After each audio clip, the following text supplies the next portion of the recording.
ओम श्री गणेशाय नमः। हरे कृष्णा। राधे राधे। मैं कुसुम सिंह छत्राणी आप सभी का अपने चैनल शिव शक्ति में हार्दिक स्वागत करती हूँ। आज मैं आप लोगों को शिव महापुराण के सप्तम वायव्य संहिता उत्तरार्ध के 40वां अध्याय की कथा सुनाने जा रही हूँ। नैमिषारण्य में से मुनियों की यात्रा वर्णन। सूत जी बोले, हे मुनियों, इस प्रकार महर्षि मनु जी ने भगवान श्री कृष्ण को ज्ञान योग समझाया और उसी ज्ञान योग को श्री वायुदेव जी ने ऋषियों को सुनाया, जिसे सुनकर ऋषिगण अत्यंत हर्षित हुए। उन्होंने वायुदेव को बार बार प्रणाम किया। तत्पश्चात जब प्रातः काल हुआ तब नैमिषारण्य में रहने वाले सभी मुनिजन यज्ञांत स्नान करने के लिए परम पवित्र नदी को ढूंढने चले। उस समय ब्रह्मा जी की आज्ञा द्वारा वहां परम पवित्र सरस्वती नदी बहने लग गई। वहां पर सभी इकट्ठे होकर यज्ञांत स्नान करने लगे। पुनः संध्या, पितृ तर्पण आदि नित्य कृत्य करके ब्रह्मा जी के पूर्वोक्त कथन को स्मरण करके वहीं से काशी धाम के लिए चल पड़े।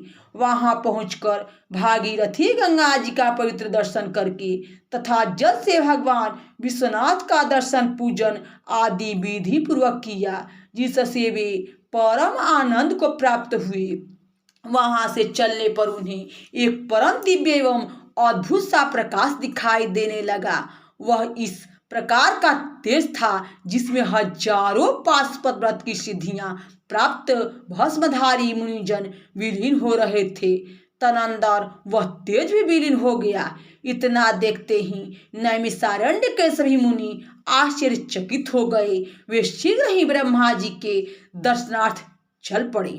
ब्रह्मलोक में सभी मुनि ब्रह्मा जी की सभा में गए और उन्हें प्रणाम करके बैठ गए। ब्रह्मा जी ने कहा, मुनियों, बताओ, आनंद मंगल तो है ना?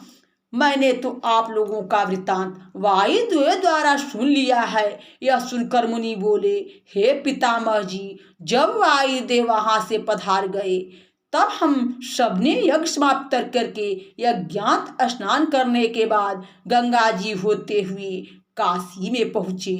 वहाँ गंगा स्नान, विश्वनाथ दर्शन एवं पूजन करके जब वहाँ से हम चलने लगे तो हमें एक दिव्य तेज के दर्शन हुए। उस तेज में सैकड़ों तपस्वी विलीन होते दिखाई पड़े और वह तेज स्वयं विलीन भी हो गया। हमें उसका महान आश्चर्य हुआ। इसी कारण हम लोग आपके चरणों में उपस्थित हुए हैं। यह सुनकर ब्रह्मा जी बोले, हे ऋषिगण, इस प्रकार के दर्शन से आप लोगों को शीघ्रातिशीघ्र दिव्य लोक की प्राप्ति होने वाली है, क्योंकि बहुत काल तक यज्ञों द्वारा भगवान शंकर जी को आप लोगों ने संतुष्ट किया है। उस तेज में प्रवेश करने वाले पाशुपत व्रतधारी मुनि लोग थे। उसी तेज ने इस संकेत द्वारा आपको ज्ञान दिया है। तुम भी अब पाशुपत व्रत धारण करो, तुम्हें मोक्ष की प्राप्ति होगी। अब तुम लोग शीघ्रातिशीघ्र सुमेरु पर्वत पर चले जाओ। वहां मेरे ज्येष्ठ पुत्र संत कुमार जी आपके आने की राह देख रहे हैं, क्योंकि यहाँ संत कुमार जी सर्वप्रथम अपने आप को योगी राज मानने लग गए थे। यह उनका ज्ञान था, तभी तो नम्रता हित थे। वहां भगवान शंकर जी आए तो अपने अभिमान के हेतु उनका कुछ भी स्वागत सत्कार नहीं किया। यह देखकर शिव जी के पार्षद नंदी ने क्रोध में आकर शाप दे दिया कि हे संत कुमार जी, तुमने भगवान शंकर का आदर सत्कार नहीं किया, इसी कारण तुम इस अभिमान का फल पाओगे। ऊंट की योनि में तुम्हारा जन्म होगा। ब्रह्मा जी बोले, उस समय इस प्रकार के पाप से मुक्ति दिलाने के लिए मैंने श्री पार्वती जी की आराधना अर्चना की, जिससे शंकर जी संतुष्ट हुए और संत कुमार जी को ऊंट योनि से मुक्ति दी। तब प्रसन्न हो नंदी जी के प्रति यह भी कहा कि अपराध के कारण संत कुमार जी दंड तो पा चुके, अब उनको मेरे परम ज्ञान का उपदेश भी दे दो, जिससे वे मेरे स्वरूप को समझ सके।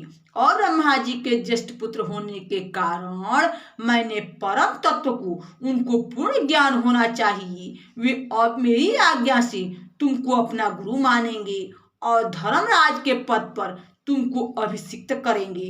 हे ऋषिजन, भगवान शंकर जी की आज्ञा सुनकर नंदीश्वर जी ने यह बात स्वीकार कर ली। अब वहीं संत कुमार जी नंदीश्वर जी की संतुष्टि के लिए सुमेरु पर्वत पर अचल भाव से तप में संलग्न है। वहां तुम लोगों को नंदीश्वर जी के अवश्य दर्शन मिल जाएंगे। यहाँ शिव महापुराण के सप्तम वायव्य संहिता उत्तरार्ध के 40वां अध्याय की कथा समाप्त हुई। बोलो शंकर भगवान की जय, मैया भवानी की जय। हरे कृष्णा, राधे राधे। भक्तजनों, यह भोलेनाथ की कथा है। कम से कम कमेंट बॉक्स में आप लोग हर हर महादेव तो लिखा कीजिए, जिससे भोलेनाथ कृपा आप सभी पर सदैव बनी रहे।